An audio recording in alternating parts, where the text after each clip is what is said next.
Feather on the wing, wing on the bird, bird in the egg in the nest, nest on a twig, twig on the branch, branch on the limb, limb on the tree, tree in the hole. And this is the Unnamed Real Estate Podcast.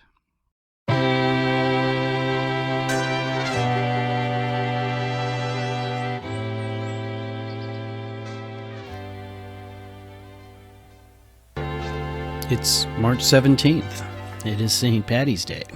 And my name is Ray Dawson. I am the Associate Broker and Residential Sales Manager of ProStar Realty. This is the Unnamed Real Estate Podcast, and I'm trying to rock the Zelensky t-shirt look, and it's just not, I don't have his chest, and most people don't. So, guys, if you think you've been watching that news out of Ukraine and go, oh, that's a great look, I could pull that off. No, you can't. So, anyways, this is, like I said, this is March 17th. It is St. Patrick's Day. I'm recording a little bit early today, trying to get this thing all set up and go, because I actually do have a meeting to hit at 5 o'clock today when I'm normally uploading and posting and everything like that. I'm going to try to get this all scheduled out a little bit early. That song that you heard me sing at the intro and everything like that, that is a song called Rattlin' Bog. And a lot of people don't know, actually most people who know me, but a lot of my clients don't know, that I used to be in an Irish choir called Celtica, and we were based out of the Irish Cultural Center down on Central, and did a lot of performances. St. Patrick's Day was usually really, really big for us, and so this entire week we'd be doing like maybe 3 or 4 different shows, and being able to do anything on St. Patrick's Day itself was completely impossible. So here's a shot of one of those performances, and what you see there is me wearing the Celtica shirt, and I am actually doing competitive full contact singing at that point. That's why I have that Klingon look on my face.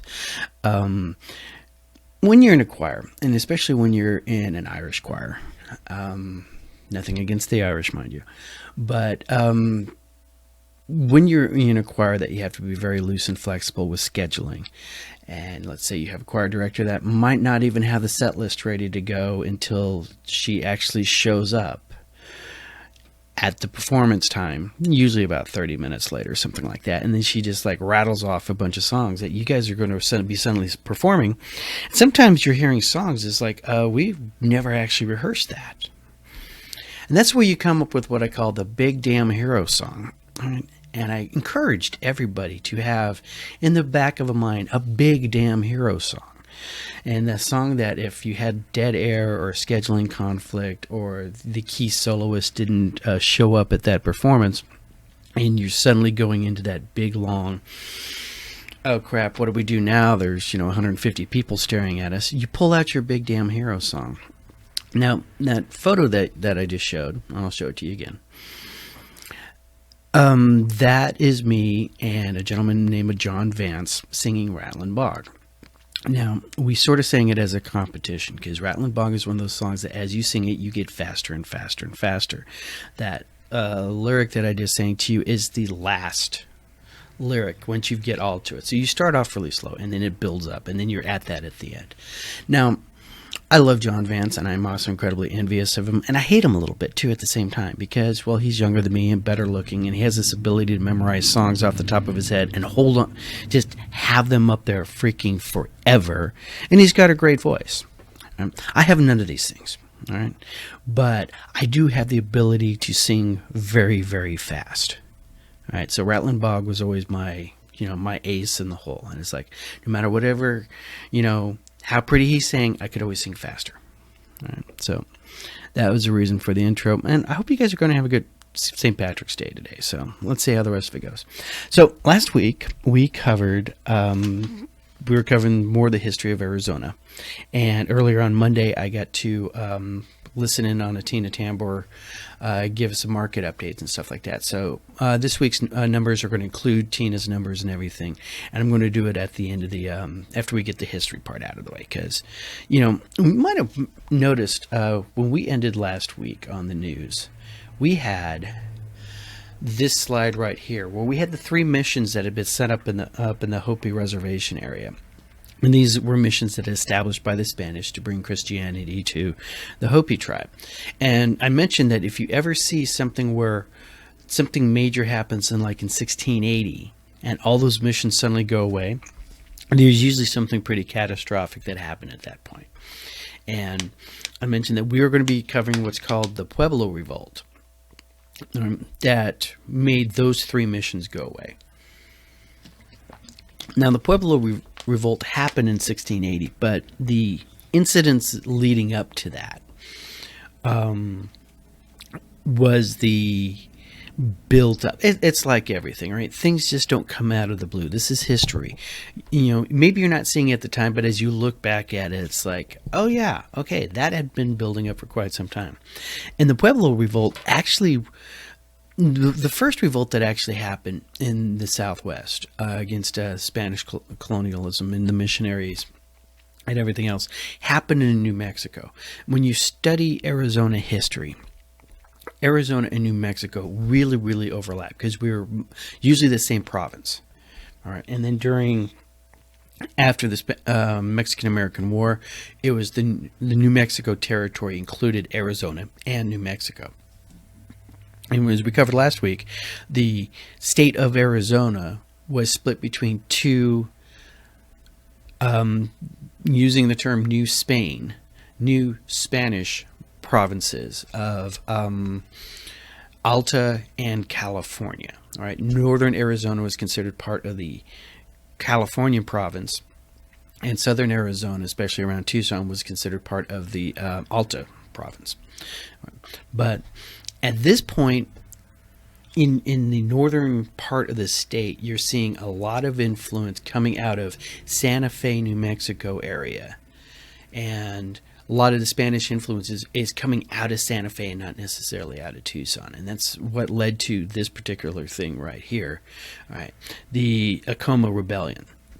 Now, the Acoma Rebellion, the Acoma Pueblo is on the top of what's called the Sky Island. All right, it's a large mesa, and at the top of this mesa there was Pueblo. And once upon a time in 1598, right, there is a little platoon of Spanish soldiers who show up at this Pueblo, and they show up, they're out of food, so they start talking, hey, can you give us some food? And after a couple of days, it went from, hey, could you give us some food, to give me that food right there. And they done got themselves wiped out. Right? And the commander of this platoon that got themselves wiped out was the nephew of a gentleman by the name of Juan de Onate. Right? Juan de Onate was like the local Spanish leader, warlord, whatever, governor in that area. And he was pretty ticked off that his nephew had just gotten himself killed. So he assaulted the Coma Pueblo with 300 Spanish soldiers, and over the course of 3 days fought themselves to the top of this mesa. They were able to get a cannon in place, and so they could do indirect fire onto the Pueblo. And then once the resistance broke down, they had themselves a happy little massacre. All right, the reports were that 800 Pueblo Indians were killed in this massacre, and the rest were enslaved, scattered to the four winds. Right. And that finished in January of 1599. So that was the first major resistance against Spanish colonial rule by the Pueblans.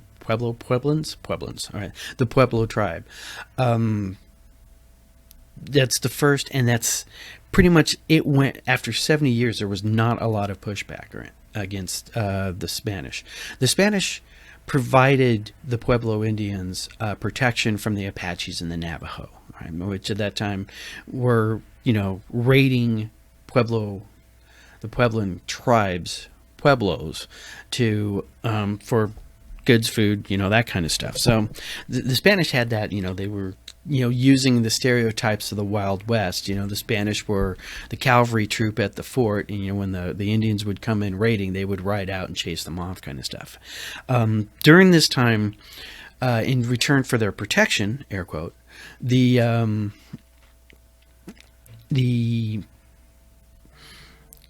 Pueblans would provide food, labor, and a whole bunch of other stuff, to the Spanish. And It worked for a while. All right. Like I said, it worked until about the 1670s. And in the 1670s, this drought hit the southwest area. And when that drought hit the southwest area, food gets really scarce, game goes away. The Native American tribes here in the southwest, although they had been, resisting, okay, if you were in a lot of colonialized areas, there used to be this term called rice Catholics. And that would be Native people who would profess to be Catholic so they could get in on the free rice that was being handed out by the local missions and whatnot. So a lot of Pueblans, they would show up on Sunday, sit there, listen to somebody drone on in Latin for Mass and stuff, and then they would go out and they would do their own thing, and they'd have their own rituals and their own religion.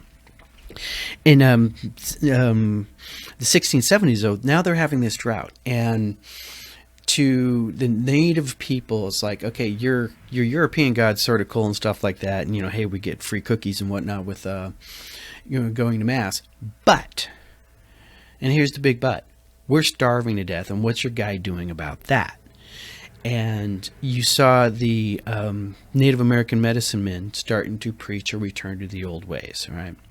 Let's go back to the old gods. Let's remember our old principles, our own beliefs, all right? Because we weren't starving back then, but we sure as hell are now. And so you started seeing a upswell in traditional Native religious practices. And of course, this never goes over well. All right, especially not in this time period, because we got this little term. You might remember this: the Spanish Inquisition. Yeah, this is when the Spanish Inquisition is at its height. Jeff Cohen, lender, not a bad guy, but oh my God, when I say I'll get back to you in a few minutes, he's just like right there. So, the Spanish Inquisition, seeing this rise of pagan religions, in their eyes, witchcraft, really started to come down on the native practitioners of the old ways. And they came out with some pretty serious rules coming out, all right? And they wanted to destroy the old religion. So what they did is they came forward and said, okay, no more masks, all right? If you see a mask, we're going to destroy it. No more prayer sticks, right? They banned these things, and you could be accused of witchcraft if they found one of these things in your possession. And they also broke up the Kachina dances. I got a little video right here of what a Kachina dance is. And this is a ceremonial dance. All the different tribes have their own variants of this, but the Hopi Pueblo, this is part of their religion. And so here are these missionaries and priests of the Catholic Church coming in there and saying, you can't do this anymore. You literally can't live the lifestyle that your ancestors have been living for thousands of years. Right? We're going to come in here and you can't do this anymore. And that accumulated, all right, ultimately resulted in, I use smaller words, in a series of arrests where 47 medicine men were arrested by Spanish authorities and tried for witchcraft. Of these 47, 3 were actually hung. 1 committed suicide. Then the Pueblo people, for the first time, all the various little villages. And you got to remember, when you think of the Pueblo tribes, all right, and I use the term plural for tribes, right? They are the Pueblo people, but each individual village had its own little thing going on and stuff like that. So they never really worked together in one big group, right? They're almost like the Scots that way, or the Irish, traditionally enough for today. So, but they got together and they surrounded the fort that the rest of the medicine men were, and they demanded their release. The Spanish soldiers, the majority of the Spanish soldiers, had left the fort to go deal with raids from Apache or Navajo, and so the guys in charge left behind at the fort decided to release the medicine men, and the medicine men were released and went back to the tribes. And this gentleman right here, this is a statue of a medicine man named Pope. I might be pronouncing that wrong, but that's generally how I'm reading the 2 different spellings of his name, Pope. And Pope was a medicine man, and at that point he realized that it's really time to get rid of these Catholic guys. All right, we need to drive the Spanish out. Now, the arrests of all these people had happened in 1675. The revolt did not actually happen for 5 years, because for the next 5 years, Pope worked his way from village to village, basically preaching revolution. All right. And he coordinated this with a couple of the surrounding tribes, including the Arizona Hopi tribes. All right? And they were all going to revolt on the same day. If you think of, this isn't just like one little flare-up over here. This is like the Easter Rising for the Irish. All right? This is, hey, we're going to kick off on this day. When the and what happened is, and this is actually really interesting, he sent, according to the records, rope with knots in it to all of the tribes, and the tribes were supposed to sit there and every morning untie one of the knots in their rope. And the day they untied the last knot, that was when it was time to get it on. There was, according to the story, 2 of the runners who were delivering these ropes to an outlying village were intercepted by the Spanish, right? And those messengers were tortured, and the Spanish started getting the idea, oh crap, the balloon's going up in 72 hours. Pope, hearing this, that the Spanish were on to it, kicked it off a day early. Now, the Hopi never got that message, right? So they actually happened a day later. But ultimately, the result was the same. All the various villages revolted. The individual missions were all burned, including the 3 in Hopi lands. The Spanish that were there were either killed or run off. The missions themselves, in many cases, were literally razed to the ground. All right, all the stones were torn down, everything was torn away, which is actually sort of I'm trying to find the right word. Almost just, because the Spanish up until that time, they had this idea when they were rolling a mission into your neighborhood, all right, when they were showing up and all of a sudden you got those, Spanish missionaries knocking on the door, with their little Bibles and whatnot and their name tags going, hi, have you accepted Jesus Christ in your heart as your personal Lord and Savior? You will. They would find whatever the religious center of that community was, whether or not it was a particular area, and they would build their mission right on top of it. Right, and you also see this a lot in Europe, by the way. This is not particularly a Southwest thing. There are a lot of cathedrals in Europe that are built on ancient temples to ancient gods before Christianity showed up. All right, so they're just repeating the whole process here. So the rebellion kicks off. This is called the Pueblo Rebellion, as I've been referencing. And they destroy the missions, and they return, those things back to religious centers of their religion. And the end result was the surviving Spanish managed to make it to Santa Fe. And then they were effectively kicked out of Santa Fe because they had been surrounded by all the Pueblo tribes, maybe some Hopi tribe, even though there's a distance there. And there's also some reports of some Apache and Navajo came along for the ride. And the Spanish were allowed to leave. Right? I don't know how allowed they were leave, but they managed to retreat all the way back to El Paso, being shadowed by the Indians the entire time. And it took almost a decade or two of multiple new invasions from the Spanish to be able to reestablish control over the Pueblo people, right? There was at least one campaign started like right away, like right the next year. It didn't get anywhere. Pope was still around. He rallied the tribes again, kicked them out. There's a second one that happened later that was bigger. That one also got kicked out.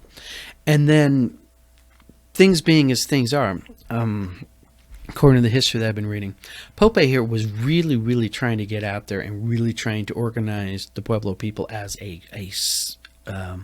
solid group, all right, under his leadership or under a central authority, so they could respond in mass against these incursions and stuff. But he just wasn't able to pull it together.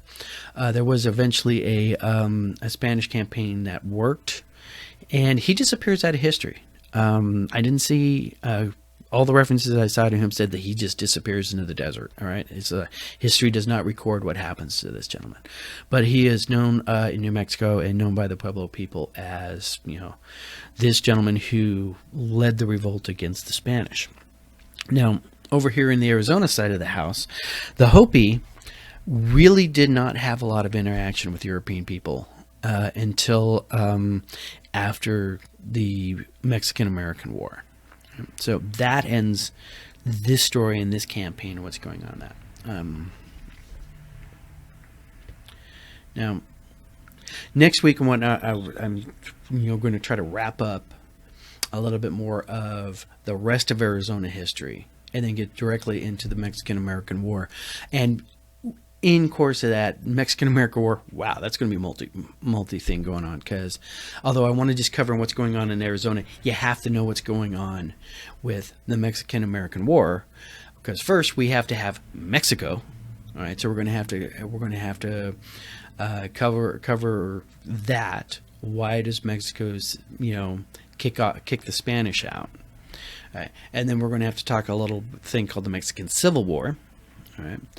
And how that all gets kicked off. And then we're going to have to talk about how Texas becomes Texas, all right, as part of that Mexican Civil War, right? So once we got all that done, then we can talk about the Mexican-American War. So after this, let's go to the numbers, and then we'll wrap up at the end. So, got to listen to Tina for the first time in forever. She's been taking some vacation, and I've been missing most of her appointments and everything. But we got new Tina numbers that will roll into the regular numbers. So, long story short, let's get going here. So, first lead out numbers are that the median home price right now is $445,000, which is up 24% from March last year. Our average rent in this time period is for a 3-bedroom, 2-bath between 1,300 and 1,500 square feet is $2,195, and our purchase price for that same house is going to be $2,296 for average.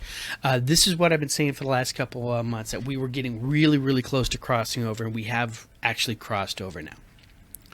It is now officially cheaper to rent the same house than it is to buy it. All right, that's the data point. Mark that in your head. All right. What we've seen with this is, because of the average PIT app, there's two things that can happen. That is, interest rates have gone up, which means the cost of money has gone up, which means more of your payment is now going to paying your interest rate and everything like that. And the other thing about this is that the rents themselves, we've shown a little, it has stopped growing over the last couple months. So it's like the landlords out there have hit the maximum amount of pain they can inflict on the tenant before the tenant stop renting the property. All right, that's a supply and demand kind of routine, but that also shows you the effect of pricing. Remember I was telling you about the cell phone a couple weeks ago? All right, we've just hit maximum price for that place. So this could change, all right, and this has been adjusted for seasonality, but we are seeing, at least for the renters and the tenants out there, it looks like we've pretty much maxed out on this. And that's important to watch, right? Because as people realize I can rent the same house for less, they're going to stop looking at buying. That's going to lower our demand. This is a good thing for getting a nice soft balance recovery and everything like that, and getting our house prices into more realistic areas. But remember, from a buyer standpoint, if you're still having that conversation, yeah, you're going to be saving about $100 a month renting.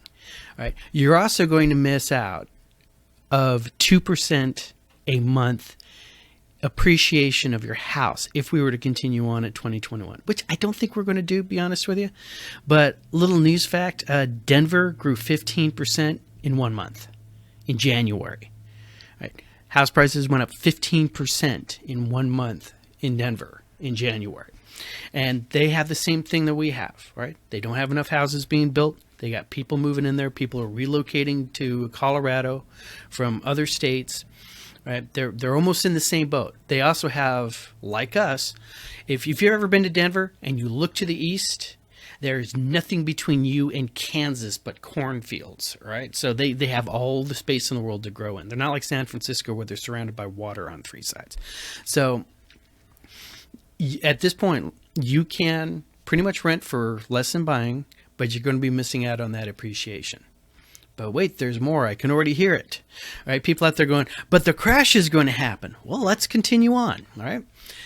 In 2005, all right, the year before the stallage, before the crash, we had 57,000 building permits submitted to build new homes. Last year, we had 36,000. All right, we are still looking 10 months from the time you sign your signature on the piece of paper saying, I will buy a house if you build it, and they actually hand you the keys because they've been able to build it. We're still short on supply lines when it comes to various things. The last one I heard was garage doors. All right, so now we don't have enough garage doors to hang on houses. All right, a couple months ago we were talking about how it wasn't enough appliances. Now it's garage doors. Remember, amateurs talk tactics, professionals talk logistics. Don't believe me? Go talk to the Russians right now. All right, so that is where we are going to recover at. Next chart. This is a chart that I've shown you before, but I grabbed another copy of it just to back this whole thing up. All right. So this is a chart that the Cromford Report puts out, and this one I get to use by permission. But this one right here is sitting there and breaking through how those numbers that I keep rattling off about the demand and supply reflect over the last couple years. And let me move that up there because I want you to see all of this. All right. So when the first boom started that everybody, remembers, all right, you can see that we moved into a seller's market right about 2003. All right. And we were in the seller's market because supply is low. That's this red line down right here. That's the number of houses for sale.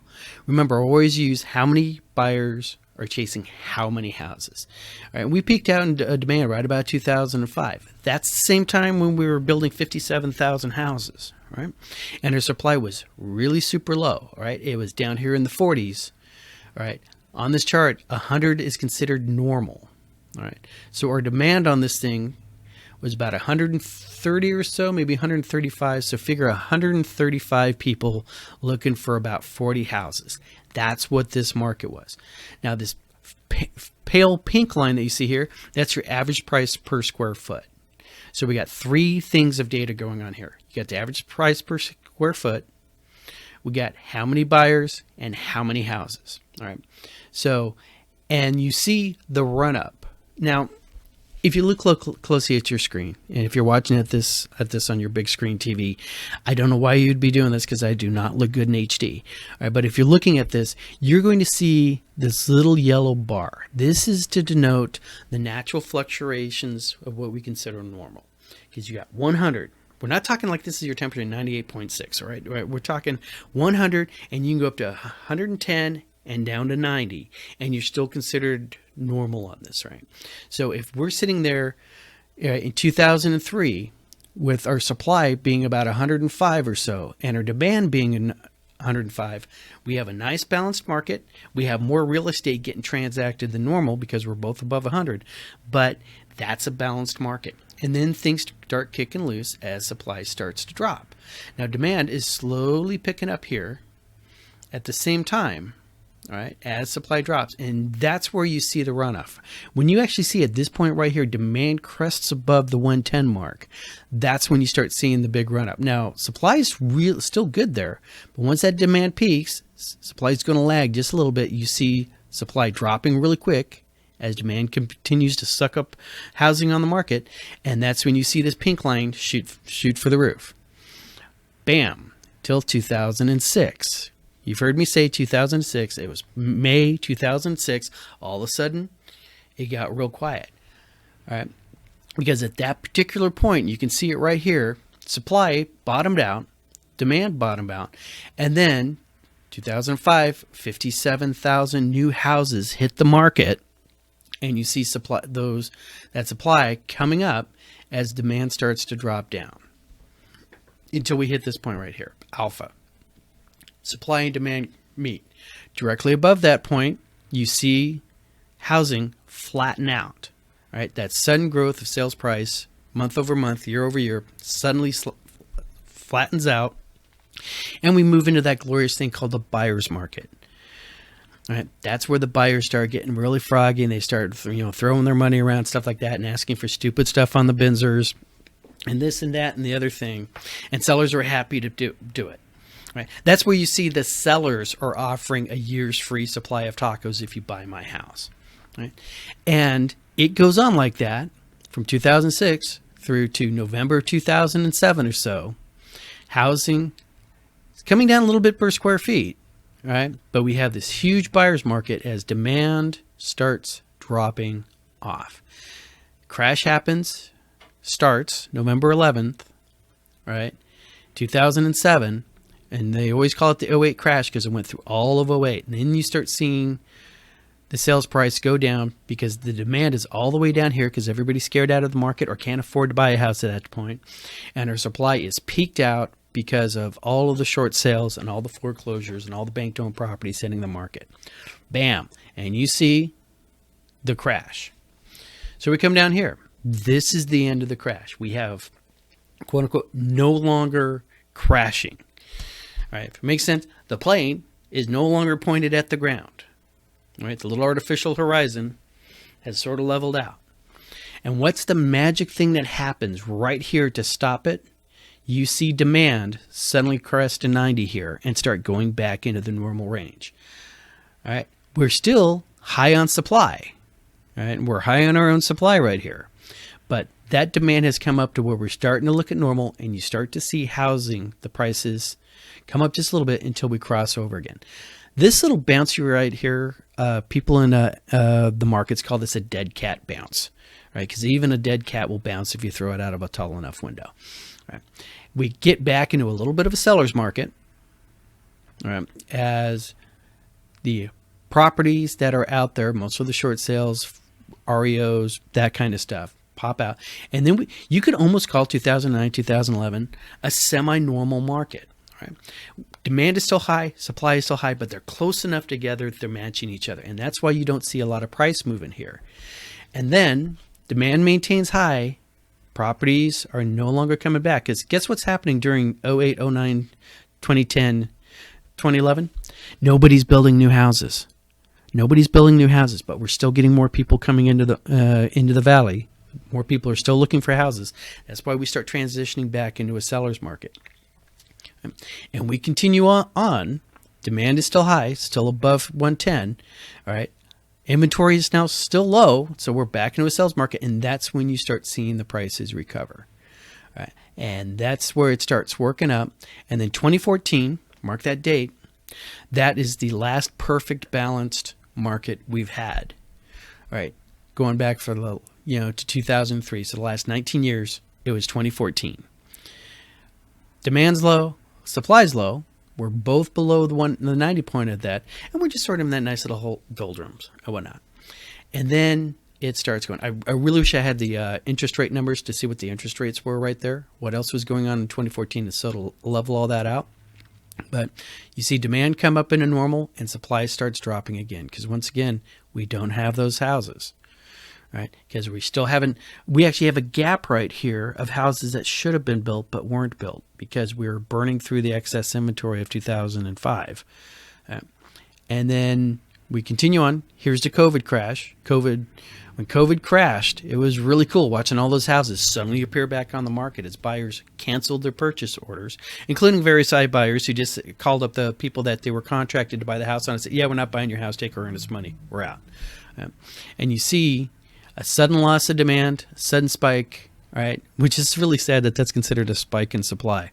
And then we have the continuation on. Demand is up because of COVID and people's lifestyles changing and people fleeing states, right, that were really kicked off. And that's where we are at today.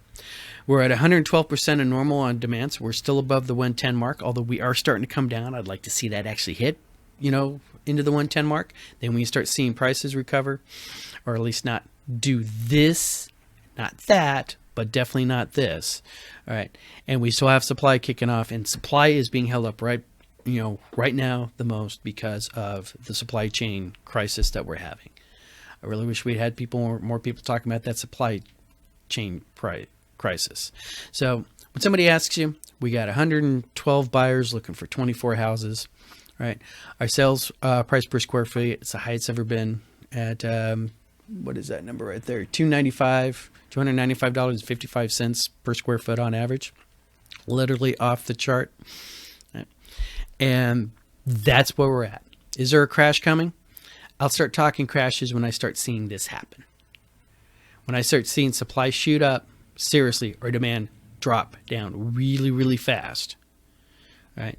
Now, depending on what the interest rates do, if we suddenly went to 7-8% interest rate, you would suddenly see that kind of spike. So keep an eye on your interest rates right there.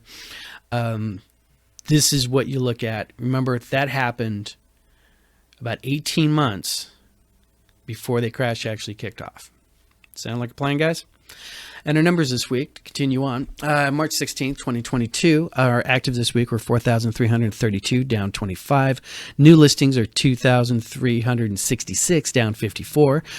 Just as a side note, this is the 52-week anniversary of our lowest that we hit last year in 2021. It was something like a 3,900, and then it started working up after this week. So let's see if we continue that pattern that we usually see. Our pendings were 2,074, up 41. Our under contracts looking for backups are actually down 140 from the previous week. Contracts with buyer contingency stayed steady at 83. Closings last week were 2,372, down 186, getting ready for the end of the year or end of the month hustle. And coming soon to MLS near you is 1,025 new listings. So that covers the numbers. That covers the Tina's numbers. Once again, if you have any questions, comments below, especially if you want to sit there and call me a punk or something like that and they tell me to sit down. You all know how I like to respond to those. And let's continue on with the show. And that's going to call it for this day.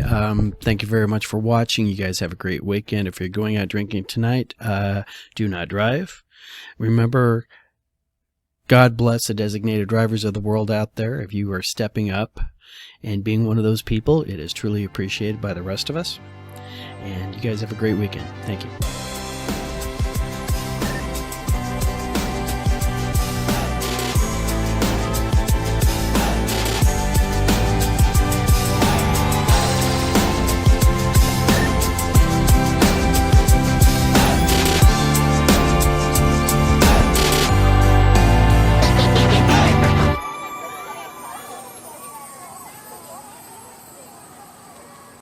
Oh, row the rattling bog down in the valley, oh. Oh, row the rattling bog down in that valley, oh. In that bog there was a hole, a rare old hole and a rattling hole. A hole in the bog down in that valley, oh. Oh, row the rattling bog down in the valley, oh. Oh, the rattling bog down in that valley, oh. And in that hole there was a tree, a rare old tree and a rattling tree. Tree in the hole in the bog down in that valley, oh. Oh, oh, the rattling bog down in valley, oh. And oh, the rattling bog down in that valley, oh. And on that tree there was a limb, a rare old limb and a rattling limb, and a limb on the tree in the hole in the bog down in that valley, oh. Oh, oh, the rattling bog down in the valley, oh. And oh, rattling bog down in that valley, oh. And on that limb there was a branch, a rare old branch and a rattling branch, and a branch on the limb and a limb on the tree in the hole in the bog down in that valley, oh. Oh, oh, the rattling bog down in the valley, oh. And oh, rattling bog down in that valley, oh. And on that branch there was a twig, a rare old twig and a rattling twig, and a twig on the branch and a branch on a limb on the tree in the hole in the bog down in that valley, oh. Oh, oh, the rattling bog down in the valley. valley, oh, oh, oh, the rattling bog and the bog down in that valley, oh. And on that twig there was a nest, a werewolf nest and a rattling nest, and a nest on a twig and a twig on a branch and a branch on a limb and a limb on the tree and the tree in the hole, hole in the bog and the bog down in that valley, oh, oh, oh, the rattling bog and the bog down in the valley, oh, and oh, oh, the rattling bog down in that valley, oh. On that egg there, on that. See, I'm out of practice.